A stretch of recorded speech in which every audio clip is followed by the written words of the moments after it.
Hi, I'm Jasmine. So in this video, we'll go over how you can access your enDAQ sensors data and information through Python Pandas DataFrames so you can best build your own code on top of it. All right, let's head to the code. Alright, so I've already imported our enDAQ.IDE library and opened up a list of our channels. So you can watch our video on opening an IDE file to better understand what I'm doing up here.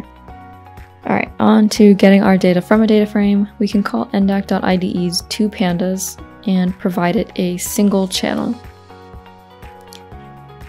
Now, this can be a subchannel or a larger parent channel, but it should be only one. So I can then print it out and we'll see all the inner subchannels, and our indices will be set to the timestamp.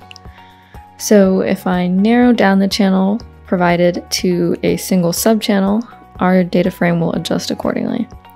And pushing this timestamp index to an Excel file might be tough, so we can change the time mode in our toPandas call. I'm going to use seconds, but we can also do time delta or date time. So now if you're trying to grab a column or series out of the data, the headers of these columns are the names of the inner subchannels. So if I call .name on the subchannel, we can then use this to key the column from the data frame like a dictionary. Alright, so in our how to open an IDE video, we mentioned that if we grab the length of the channel session, we have the number of events recorded, and this will match up with the number of rows in our data frame. Alright, so now following Pandas DataFrames documentation, we can push this data frame to an Excel using .to_Excel, and we'll have this in our working directory.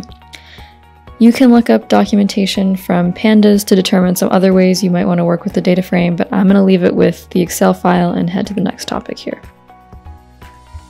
Alright, another data frame we can access is a table of general information on our channels. So if we call enDAQ.IDE's getChannelTable and provide it the IDE dataset object, I can get a data frame containing some basic information about every subchannel.